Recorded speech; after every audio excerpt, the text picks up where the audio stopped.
The dust is settling on the tariffs that were there, then not, then there, then not again. But stock markets seem unusually circumspect. We're going to explore what all of this might mean here on Macro Money. This is Ilya Spivak, head of global macro here at tastylive.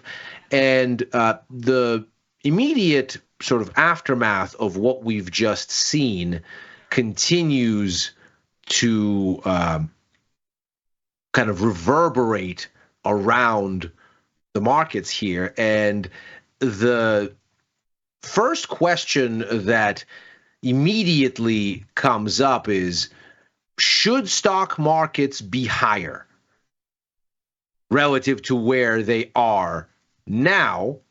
Is it unusual that they're not? What might all of it amount to? What is it that we seem to be afraid of?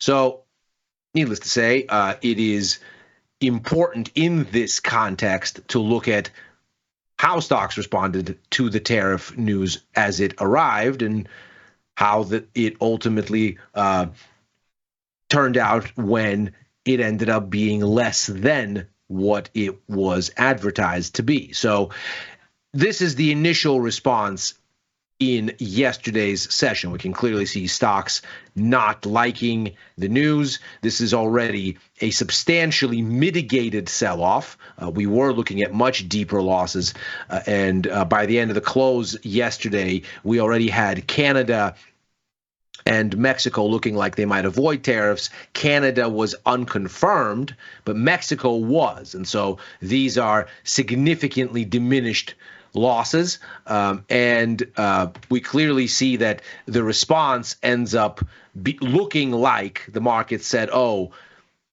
some amount of tariffs may be inflationary. We'll get to the meat of that in just a second. So the yield structure gets a little bit less accommodative at the front end. The long end stays steady. Stocks don't like higher yields in the near term and come off. We get some U.S. dollar strength all around, in particular visible in the euro. Interestingly, the yen manages to hold up despite it all, as the risk aversion seems to encourage yen buying and a kind of safe haven adjacent move. You typically see the yen rise in defensive markets as people unwind their short yen exposure in carry trades that are sort of inherently stocks tracking and sentiment anchored by their nature. So not surprising that there's a negative response. And then, of course, after the close, Canada likewise escapes tariffs. We get a press conference with Canadian Prime Minister Justin Trudeau, and it turns out that he's had a conversation with U.S. President Trump, and they've shelved those tariffs for a month, much as Canada shelved its version after the conversation between the president and Mexico's president, Claudia Sheinbaum. So we end up with just the tariffs on China. They are an additional 10% on top of the multitude trade barriers already facing China, introduced in the first Trump administration and in the Biden administration. And so that part of it unresolved, but also not exactly a status quo departure in the grand scheme of things relative to what was going on with Canada and Mexico. And here's what we then see. And this is performance week to date. And this includes a further recovery in equities today. This includes the initial gap and sell-off. And what we end up seeing is strangely muted. S&P on the week, still a little bit lower, despite the fact that the supposed risk, or at least the meat of it, has gone. The NASDAQ flat, yields a little bit lower at the long end, and basically flat at the front end, gold substantially higher, the dollar doing relatively little on the whole, the broader pairing with the euro showing we are now basically unchanged on the week after a rapid dollar rally when this tariff news arrived, and an almost complete erasing of all of it as the tariffs went away. The yen is higher still. Now, lower long-term yields and a higher yen, all that seems to make sense. Those things operate together. Lower yields help to encourage that carry unwinding, as does risk aversion. And so the yen strength here relative to what the long end of the curve is doing and relative to what stocks are nominally doing, that makes sense and seems to offer a degree of reinforcement, suggesting that this is in fact the real read-through. And of course, what then comes to mind is, well, why are stocks not up when the thing that ostensibly drove them down at the weekly open has all but dissipated? And here, the question really comes down not just to the episode, but to the essence of what tariffs have been in investors' economic outlook. And here we have to look all the way back to the middle of September and note that inflation expectations have been marching higher since then.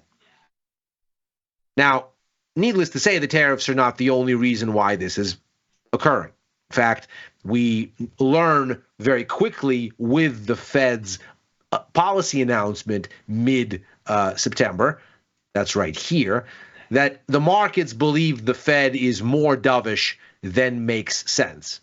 And part of that is a reheating of the U.S. economy. By the time the Fed gets around to its very dovish policy guidance in September, when they call for 100 basis points in rate cuts in 2025, part of that clearly the markets think is implausible just on growth grounds. And as a matter of fact, if we take a look at what U.S. economic data is doing by the time the Fed makes this announcement, we can see here from the Citigroup Surprise Index that measures U.S. economic data outcomes relative to forecasts, we already at this point have a situation here where the data is improving. But almost certainly another component of what is going on here is the bit having to do with the election. Now, by this point, you already have a sense in markets that the outcome is likely to favor a return to a Trump administration. And of course, you get that confirmation right here. But already into this, the expectation is that if Trump were to win, that the main pillars of his economic policy, of which tariffs are one, are likely to be inflationary. More economic growth through tax cuts and deregulation, that's inflationary because with growth, more money starts changing hands. Economic activity and the velocity of money, that is, the speed with which it moves around the economy, all that is likely to go up in an economic upturn. That's more inflation. The tariffs are essentially a consumption tax on imported goods. That's higher prices for those goods, more inflation. Any kind of immigration crackdown that sees a significant disruption of labor markets through the deporting of parts of the workforce makes labor more expensive. That makes doing things more expensive. And so the end cost of whatever the doing finally produces, that's inflation. So not surprisingly, there is a general upshift both before the election and after it. See, here's the response to the tariff announcement over the weekend. Inflation expectations are surging. The general response is more inflation. And of course, the read-through from that is the Fed can't do as many rate cuts, so yields go up. You can see that with the 10-year and the 2-year here from mid-September essentially into the beginning of this year. And the dollar goes up because, of course, when yields go up, then the dollar's appeal relative to lower yielding currencies is bolstered. You want to own the currency, the theory goes, that pays the most interest to hold. And so when you get a higher yield profile on the dollar because rate cut expectations unwind to some extent, that makes the dollar more attractive and it goes up. Here's that move as it is visualized in Fed policy expectations. We can see here from September through to now, we've gone from 138 basis points being baked in for this year and next to now only about 60. So give or take, not quite half, but getting there. And so with that, you might expect stocks to be cheering the past 48 hours once the dust has settled, because the part of this story whereby inflation was going to be higher in part because of tariffs is maybe not going to occur. If what we've learned is that the tariffs are an easy come, easy go inducement, meant not as a goal unto themselves, but as a bargaining chip, and if the right things and the right optics are in place, then they need not happen, perhaps at all, well, then part of their influence on inflation expectations is mispriced and should go away. So it makes all the sense, then, that as we look at the drill down so far, week to date, long rates are lower. The yen is up. The markets are saying this is mildly dovish in its implications for Fed policy. And indeed, we've seen a little bit of that here. But nevertheless, we are still tuned to a relatively hawkish setting compared to where we were a few months ago. And again, interestingly, stocks are not liking this. They're not prepared to cheer it yet. One reason why they might be circumspect is this is not the only component of reflation, and there is now macro risk on the board. It comes by way of U.S. ISM service sector data. We've already gotten the manufacturing side earlier this week. The service sector side expected to give us relatively steady growth here from 54.1 up to 54.2 on the index. Of course, this is in the logic of PMIs. So above 50 is growth, below 50 is contraction. The further you go above 50, the faster the growth. The further you go below 50, the faster the contraction. On the manufacturing side earlier in the week, which nobody was paying attention to, understandably, while the tariff shenanigans were afoot, we saw an unexpected return to positive growth for the manufacturing sector. 49.8 was expected, 50.9 is what we got. And on the services side, we're expecting a little bit of a wiggle higher, but positive growth sort of within the range of recent values. Now, when we break down the manufacturing side by components, probably the most striking part of what's going on here is the surging element of price growth within the manufacturing sector. We can see not only does the sector return to growth, but employment returns to growth, new orders surge to a pace of growth we haven't seen in years, and against that backdrop, the price component firms and gives us the highest price growth reading since back here. We're talking April, May or so of 2024. And so the question then becomes, well, if this is what's going on, are we then going to see something similar in the service side? Because, of course, most inflation at this point in the U.S. is stuck within the service sector. Goods inflation is all but non-existent. And if we were to see that, indeed, we can see that U.S. economic data has been tending to surprise more on the upside than not recently, not by a wide margin, but nevertheless, this Citigroup Surprise Index is above zero.